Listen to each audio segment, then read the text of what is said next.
Right here on the aisle. A lot of Eastern teachers talk about non-duality, what Abraham talks about as the idea of the non-physical, which is also the physical, the oneness between the two. But there seems to be that all-encompassing sense of I amness, of the beingness of, that's the only thing you can say with absolute certainty as a consciousness. At least from here, there seems to be an I am. And other than that, yeah, I want to see how that relates to non-physical or Abraham's perspective. Well, there certainly is duality in everything, because in everything, well, let's talk about it. Of course, words are interesting, aren't they? Because different people mean different things by them. But what we mean in this sense, that in every particle of everything, there is wanted and the absence of it, and whatever is in between. And so that's sort of like the ultimate duality, in that contrast just provides that. It's necessary in order to get focus. It's necessary to know what you do want, to be able to know what you don't want. The thing that is interesting, humans have manufactured this ultimate duality of good and evil because they have not been good at mastering their alignment. And when they stand in discord to that stream of well-being, the disallowance, the personal disallowance of that powerful energy leaves them in such a feeling of void. And if they practice it long enough to get momentum, that then their natural assumption is there must be some assertion of this. It's really the point of this entire conversation that we're having with all of you, because until you understand about law of attraction and what role you play in what comes to you, it feels that there is an outside assertion that is doing things to you. It is the strongest discomfort that people have when they come to us. They say, I want to believe that I create my own reality, but I do not believe that I do, because I would not have created that if I'd had the choice. And we say, there are so many things you have to understand. You're creating not with your words, you're creating with your vibrational countenance. And your vibration is so much more than you know that it is. There are intentions that you set forth, and that you're... One of the most interesting things as we are playing with our physical friends is that they sift through contrast and they desire things that they don't stay up to speed with. And then they sift through contrast and they desire things that they don't stay up to speed with. And they sift through contrast and they desire things that they don't stay up to speed with. So they don't practice the vibration of their desire. And then sometimes at a weak, unfocused moment, when they're not continuing to beat the drum of the unwanted, which is what's holding them away from what they want, they find themselves influenced by some situation or some person into alignment where they allow some of what they want to come in. And then they don't even recognize it because they hadn't practiced it enough to know what it would feel like. It's sort of like they can't see it because they haven't practiced knowing what it feels like to be there. Where when you become deliberate in your creation, when you know what you're reaching for, and you are sensitive to the vibrational gap between where you are standing and what you're reaching for, and you soothe that gap, you close that gap, you come consistently into alignment with it, then you don't miss those subtle nuances as the universe is yielding to you in precision to what you're asking for. When I took to this Abraham stuff, I dove into it with both feet and buried myself in it. I became a master manifester. Now it's more of a problem of demanifesting the crap I already manifested. I mean, it's insane. Well, if we can go into some of the success stories, I think it'd be fun for some of the people that maybe haven't been doing this so long. Like when I first started, I thought, oh, it'd be fun. You know, I was single at the time, and so was my best friend and my ex-wife, and we were like, oh, this is interesting. This law of attraction stuff. Let's try it. So we made a list of what we wanted and looked at it every day and all that. And within 2 weeks, all three of us had found a perfect mate. We're all still with them 3 years later. I mean, and then we started thinking, wow, this is really interesting. And I always love the success stories. That's why I like to share them a little bit. That was some of my favorite things about the Abraham material, was reading, you know, your Esther and Jerry's stories, and then the people that would sit in the chair. And I remember one guy sat in a chair, and he was telling his success story that he he said, I want to get checks in the mail. To me, that sounded like the stupidest thing in the world. Why would somebody mail you a check for no reason? And he said it worked for him. And I was like, okay, you know what? I have no resistance to that. That sounds like fun. So, okay, whatever. Within a couple weeks, I get a check in the mail for $3.60. Some class action lawsuit that I did not know I was a part of. I'm like, okay, this is fun. All right. So then a couple of weeks later, I get a check for $360 in the mail. Some refund from some power company where I lived like 10 years ago. Okay, this is fun. So then a couple of weeks later, I get a check for $3,600 in the mail from eBay, another class action lawsuit thing. I'm like, okay, this is cool. Then I'm waiting for my $36,000 check. And what happened instead was I had an inspiration to start buying condos. And so I bought a bunch of cheap condos and made a lot more than $36,000. Actually, I did want to brag a little bit. As of about 2 weeks ago, I'm a millionaire. For one of my goals. It's all law of attraction. And it's just being loose with it, just having fun with it. It's just one thing after the other. And so that stuff, I feel like I got nailed. It's a blast. I mean, everything from when my dad died, I had no resistance to it. He told me he died. I was in Florida, he was in Louisiana. I woke up and he's standing next to me in my bed, about as far away as you are now. He looked about 30 years younger, he looked great. And I just said, I looked at him and he was really excited to see me. And I said, this is the last time I'm going to see you, isn't it? And he said, yeah. And I gave him a big hug, said goodbye. And I had my daughter with me at the time. I said, Grandpa Joe died. And she's like, how do you know? I'm like, I just saw him. Told my girlfriend, I knew. And then I didn't hear about it until like 8 hours later. We had no idea that he was close to dying, and found out later he died. And I see him now more than I saw him when he was alive. And it's always pleasant. And I recognize that you're never going to see somebody that's dead if you're in the midst of sorrow or grief or anything like that. I only saw him when I was in a good, happy mood. I'd go to sleep, have a dream, and he'd tell me something that I couldn't have known in real life. I'd verify it with my stepmother, and it would be real. I mean, stuff that blow your mind. It's a blast. I'm having so much fun with this stuff. But it leaves me time to think about the things like I was talking about, like non-duality and the relationship between consciousness and source, and consciousness and all that is. And it seems like you can break reality down to the trio of perceiver, perception, the perceived, and I don't understand where source and non-physical fits into that. It seems like there's nothing else. There's a perception. There appears to be a centralized focus right here in me, centralized down behind my eyeballs, and then out there is all of you that I can't even prove really exist. I mean, other than the fact that I perceive you, and I don't understand how non-physical fits into that I amness, the one consciousness that appears. There are a number of things that you've touched on that we want to elaborate on more. And the first is we want to talk about this demanifestation that you were talking about, because you'll reach, just briefly, you'll reach the place that, first of all, we're not trying to talk any of you out of any of the things that you want to manifest. Manifestation is a wonderful thing. It is the furthest edge of this vibrational alignment that you are accomplishing, and it is evidence of alignment, evidence of things wanted and unwanted. And so it's a wonderful tool in helping you to tune yourself. But the whole purpose of tuning yourself is for the emotional feeling that it brings you. In other words, the ultimate manifestation is control of the way you feel. And so these things that are coming to you are all sort of it's old news. It's old thought. But that moment of that joy, I feel that, and but the source of that, I think, is. But you'll reach the place where, as the manifestations become less and less significant, what will become more and more significant is I can focus a thought, and I can become more and more detailed in the thought, and I can increase the momentum of the thought, or I can decrease the momentum of the thought, and I can determine and control the rendezvous. In other words, it's the feeling of the hands in the clay that all of this is about. And manifestations are a wonderful part of it, but you're right. In time, the manifestations become less and less important. What happens is, once you accomplish a consistent awakening and staying on that high-flying disc so that you've really got control of the way you begin the day and the way you begin to move through the day.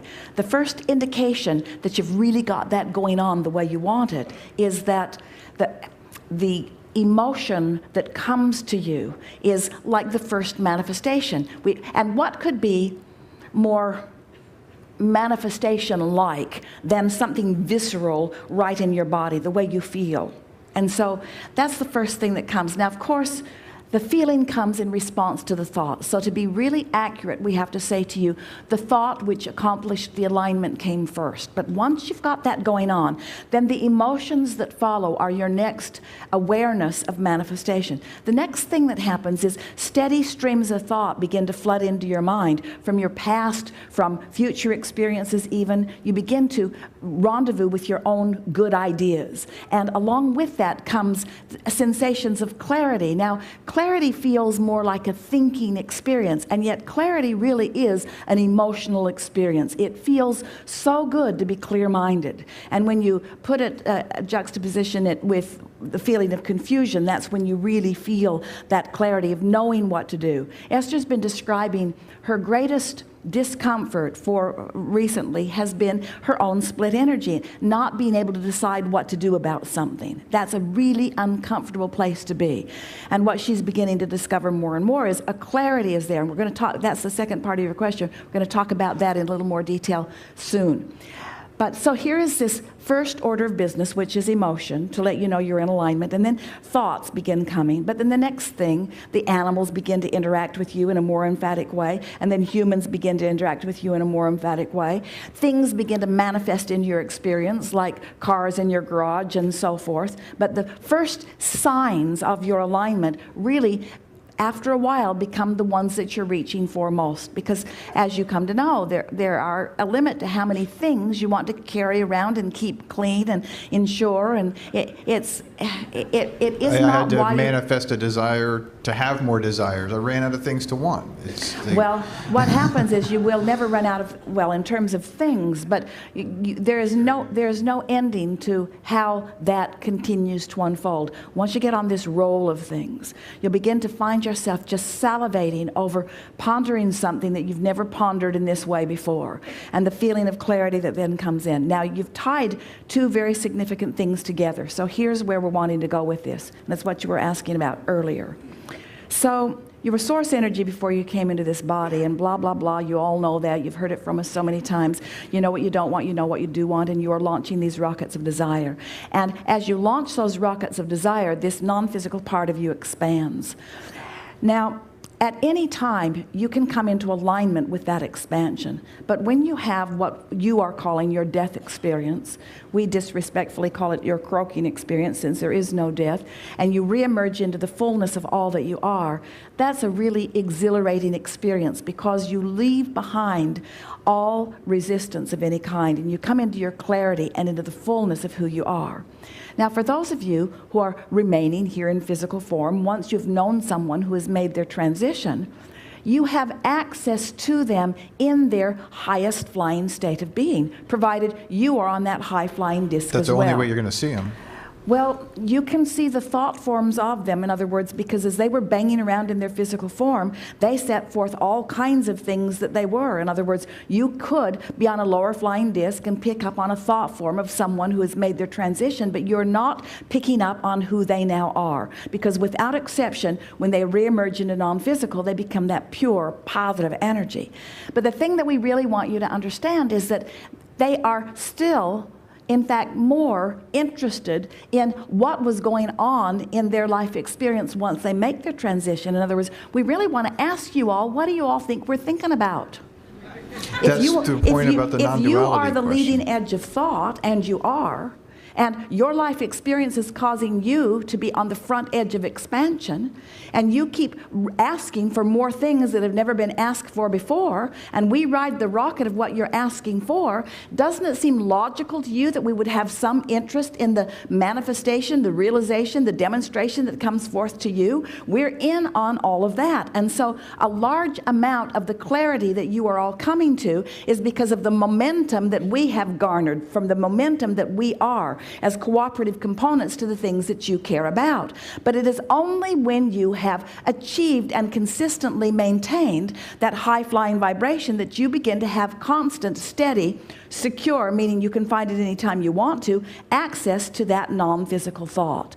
That is what's going on with Esther as she is receiving Abraham. In other words, she's been tuned in for so long, she's been practicing the vibration of us. Many of you have too. And so she can instantaneously bring herself in as short a time as she stands there, depends on how much chattering she's done with you beforehand, but she can bring herself into vibrational alignment with that which we are, so that she literally becomes the furthest, most extension of the knowing that we hold. And what's interesting to us is what you are all focusing about, you see.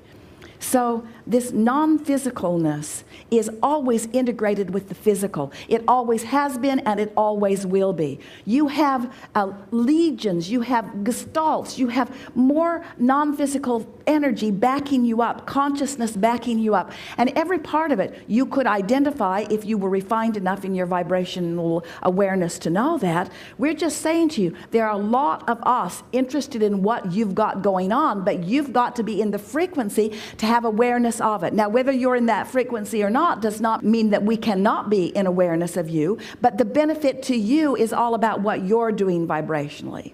It's a really wonderful thing when you are able to open your eyes and actually witness someone who's made their transition and is in that high-flying place, presenting a block of thought to you that you were able to interpret vibrationally and visually. That's a wonderful thing. But that was, at least it seemed to me, that was a separate focal point of consciousness. I think that's where I'm having a hard time delineating between, like, when you say like a consciousness gestalt versus a non-physical versus well, go back to physical. your subject. Think about focus. And think, you offered some very good words in the beginning here about perception and perceiver and all of that. So what you are perceiving is what's tuning or toning your vibrational frequency. And you can't perceive anything outside. In other words, it's really sort of a fruitless conversation for you to be discussing anything that is not your perception. Because no matter how many words we offer, we cannot bring you to any real clarity. It's your perception. So everything that we do, in all the books we write, in all the conversations we have, it's all about helping you to find a way to tune yourself vibrationally so that you can then have that perception. That's what's beginning to happen to Esther, because now that Jerry has made his transition, she is so interested in what he thinks and how he feels about the different things that she's involved in. And what she is discovering is that her ability to interact, as you said, with him is even greater now than it was before, because for two reasons. One is because of his transition, she has tuned herself more powerfully than she ever did before. Her desire to interact with him and understand what he is understanding is keener. And so she spent much more time focus wheeling, much more time reaching for the high-flying disc. She cares very much about being on that high-flying disc. We said to you earlier that you have 17 seconds before law of attraction brings another thought. And so if Esther finds herself on a thought that is not one that she wants to accentuate and add momentum to, she's catching herself early on and actually counting down 16, 15, 14. She said to a friend the other day, I have something to tell you and I only have 17 seconds to do it in. So listen up. In other words, she's really aware. She wants to maintain that frequency. And now that she's doing a better job of maintaining that frequency, she has more common, more chronic access to that broader perspective. The masters of your environment have always been about that. Napoleon Hill, in his book Think and Grow Rich, which is really worth reading again now that you are understanding vibration, was talking about the mastermind. And Esther is beginning to discover that if she can get someone to dialogue with her, and they can stay on this high-flying disc, which means they stay mostly in generalities, not talking about any details of life experience, but mostly in generalities. What happens is, as they stay there for a little while, both of them become tuned to one another's mind. It's like another mind that they've tapped into is now thinking with them, and the satisfying feeling of thinking with that broader perspective. You have never been individuals. You just thought that you were. And the reason that you thought that you were is because so many people were trying to control you because they needed your compliance with what they thought was a good way for you to live so that they can feel good, that they set forth all kinds of rules and laws, and in the process of doing that, and in your process of trying to please them and align with what they wanted rather than tune to your high frequency, you lost your connection in many cases. And so most people are sort of just banging around mere shadows of the consciousness that you really are. But when you begin tuning to the consciousness that you really are, you begin discovering that you have never been singular, ever, ever, ever, ever, ever. And anytime you felt alone or lonely or lost or confused, it was only because you pinched yourself off from the frequency of the mastermind. Not a mind that is masterfully trying to control you, but this consciousness that knows all things. And when you tune into that, you know what road to take. You know where to put your foot down. You know how to uplift this person when you open your mouth. You know what route to take in a place that you don't even really understand. You find impulses within you that are just pleasurable, pleasurable, pleasurable. It's not ever, you can never have an unhappy journey to a happy destination. If you're having a miserable time along the way, when you get to wherever you're going, it's going to be miserable when you get there. That's a sign, you see. But when you're feeling good, when it's fun, when you're clear-minded, when you're feeling frisky, when you want to go, when you're just full of yourself, tuned in, tapped in, turned on, when you feel like that, that's when you know you've managed to find that frequency, and now that broader perspective is helping you out. Jerry and Esther live in San Antonio. Jerry lived there, now he's there, now he's everywhere. But they were, a few years ago, they were in San Antonio, and they were out in the part of the city where they are living, in a little place known as Bernie. And they went to the post office, and they couldn't get in. The roads were flooded. The Cibolo Creek had overrun its banks. It had been raining, and they hightailed it home because the roads were becoming more and more flooded. And they stayed on enough high ground until they got to high ground where they live. And they called a friend of theirs who lives in San Antonio. They have 1,000 acres. They have cattle and machinery and all kinds of farm equipment in San Antonio. And they said the Cibolo is outside of its banks. It's just flooding the post office in Bernie. And their friend said, thank you very much. And they were able to open some gates and move some cattle and get some equipment out of some fields. And they called back a few hours later as the Cibolo overran their pastures, and they said, it's so nice to have a friend upstream. And we want you to understand the friend that you've got in that high-flying place, who knows everything that you are and all that you want and what the path of least resistance to help you get from where you want to be to where it is. And we want you to understand that the path of least resistance isn't the shortest path, it's the most joyful path. It's the most interesting path. It's the most fun path. It's the path. But when you tune in, because that's what you're created to tune into. I mean, and it might not be the same for me as someone else. I guess what you're saying is that the emotions that you feel that give you that feeling are your connection to non-physical. And does that also mean that non-physical has its basis in emotion? well, And that's why you... That's a nice way to say that, because we don't speak words, we offer vibration. And vibration of alignment really does produce emotion. And that's why that which is source is, by your standards, the emotion of love. But few humans have the capacity yet, because you haven't practiced it consistently enough. And consistent is the word that we want to keep introducing here, because momentum equals consistency. And focus equals momentum equals consistency equals state of being. That's the word of the day, isn't it? But you must focus yourself into that momentum. And the way you feel is the way you know how you're focused. So often, it's interesting, you'll be in a conversation and someone will say something that will trigger something in your mind. And so they're talking about a city or an experience or a place. And so often you engage on that level. But when you begin tuning to your frequency, caring about how you feel, paying attention to what you do and what you think, paying attention to the people that you even think about, Esther's finding herself selectively sifting everything about past experience, because there are minefields everywhere. In other words, there are things that she can think about that will take her off her high-flying disc immediately. And 17, 16, 15, 14, 13, she's counting herself down from that, not wanting to lose her momentum. And so as you begin really caring about how you feel, and you can accomplish that in this environment with all of this majesty around you, with all of this beauty around you, with all of this high-flying energy around you, this is really a good opportunity for you to tune yourself to the frequency of who you really are. In the beginning, as we began playing with you years ago, we said to you that meditation is the way to tune yourself, or to make yourself aware of your tuning, because when you quiet your mind, you stop thought, and when you stop thought, you stop resistance, and when you stop resistance, your vibration just naturally rises. And so as your vibration is rising, rising, rising, rising, rising, rising, and you begin to feel what that feels like, then you become unwilling to allow thoughts to get going that diminish that feeling of well-being. Esther said to a friend the other day, I'm afraid I'm becoming a vibrational snob, because there are so many things that I don't want to talk about anymore, because I know what talking about that leads to.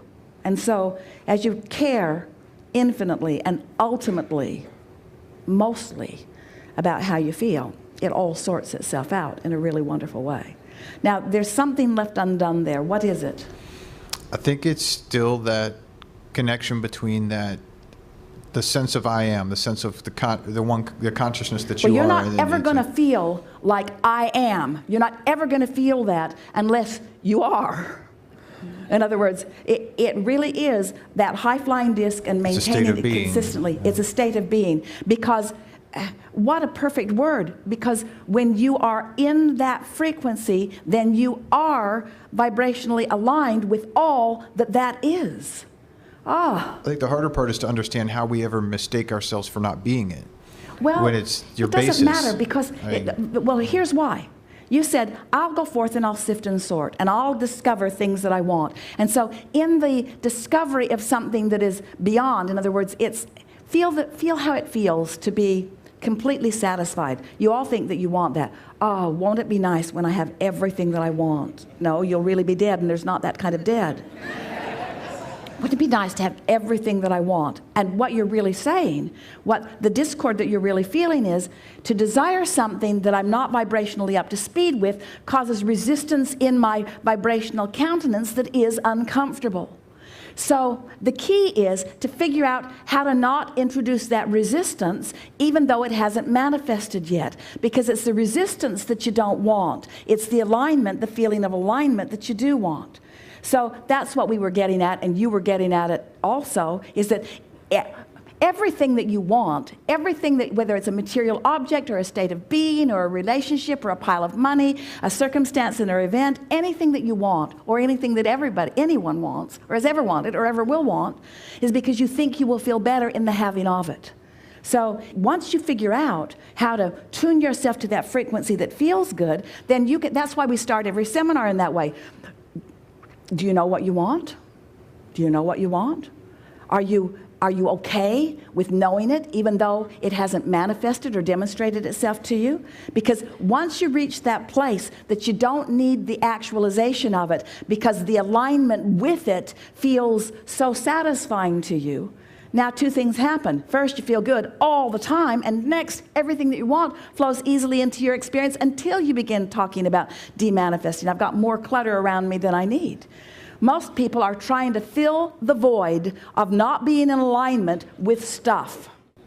What would happen if you manifested the desire to have no desires?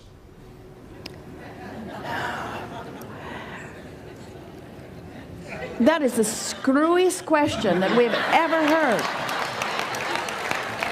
because it defies all of the laws of the universe. In other words, it's not possible for you to be a focused being. Even one-celled organisms have desires.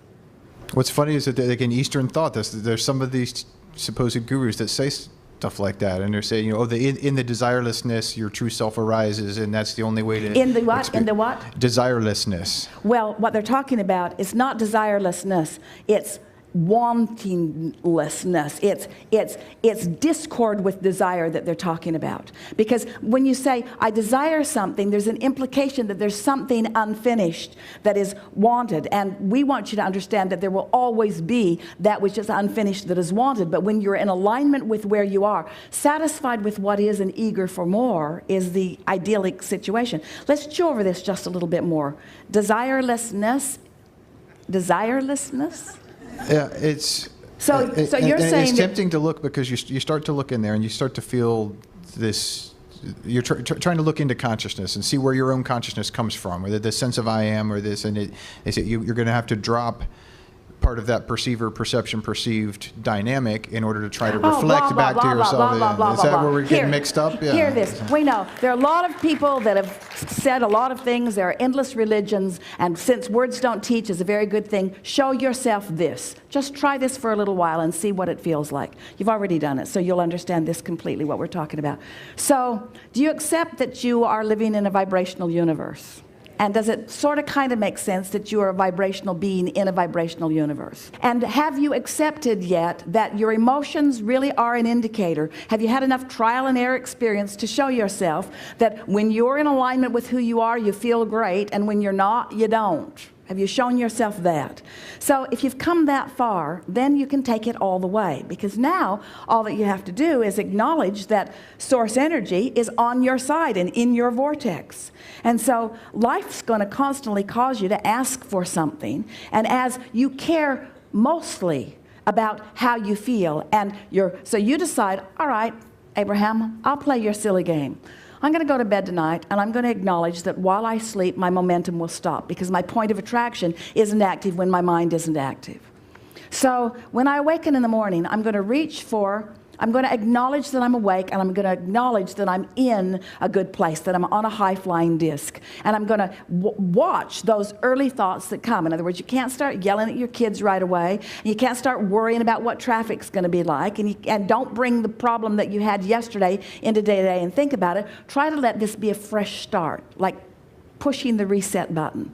And so, and then do that for a few days until you're showing yourself that you can control your mood, because you care about your mood by directing your thoughts into good feeling thoughts, into good feeling things, as general as you can about things that you feel good about. And then begin watching how everything begins to respond to you in a different way.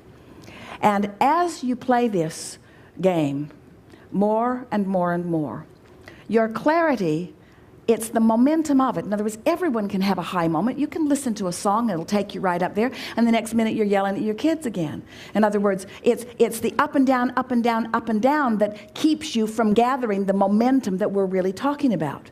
But when you get on that high-flying disc and you stay there deliberately, and then you get on that high-flying disc and you stay there deliberately until you've maintained it enough that through most of the day you're feeling good, and then through most of the next day you're feeling good, and through most of the next day you're feeling good, not worried about slipping from your disc, because there's always another day. Esther said to us, Abraham, I refuse to accept that I have to wait all the way until tomorrow morning to get back on my disc when I fall off. You've given us books full of tools. I'm going to use them. So she gets out her focus wheel. She focuses herself back into alignment, or finds some way of bringing herself to a place of feeling better. You get so that you care about the way you feel.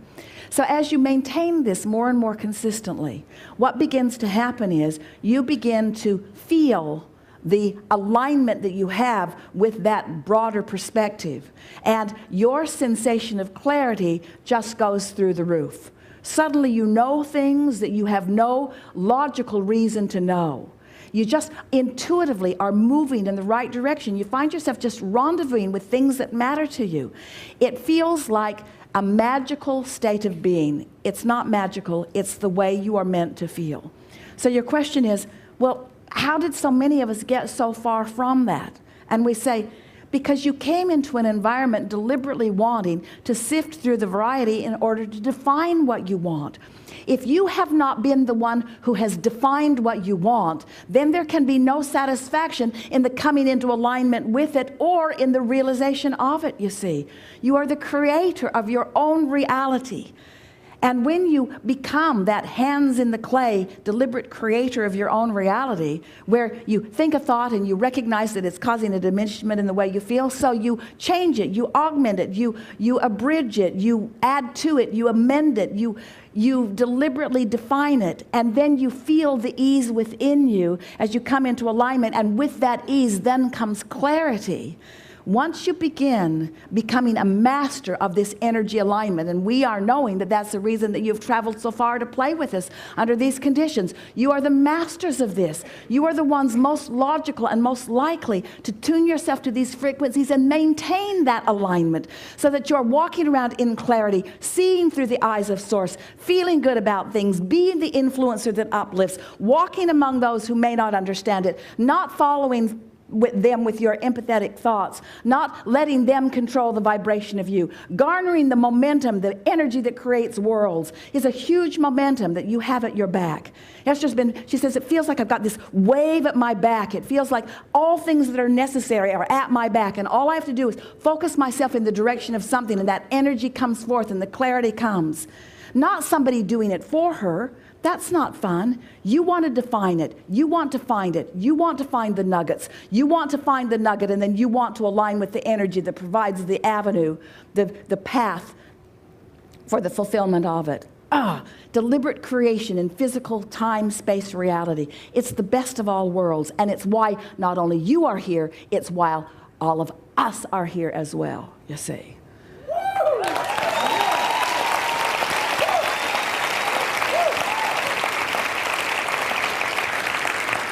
And anything less than that is unacceptable to you and completely unnecessary. And it's from sloppy, unpracticed thinking. You will never again feel negative emotion and not know what it means.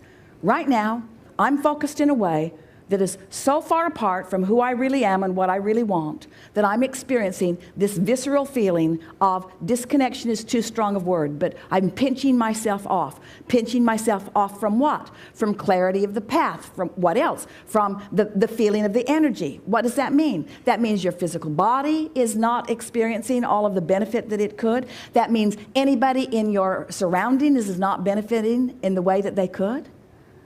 Upliftment, true upliftment, is tuning to that frequency and maintaining it consistently enough that when somebody else, which is most everybody else, sort of stumbles accidentally into a higher frequency, you're there ready to rendezvous with them. That's when your teaching moment is. This is a room full of teachers and healers. You're wanting so much to be of value to others. And unless you're on the high-flying disc, you just can't be. And if you're on the high-flying disc and they aren't, one of two things has to happen for you to even communicate at all. They got to come up or you got to come down. And so often, you are well-meaning, you join them on the lower disc, and then you feel the void of not being able to assist them, you see. Really good conversation.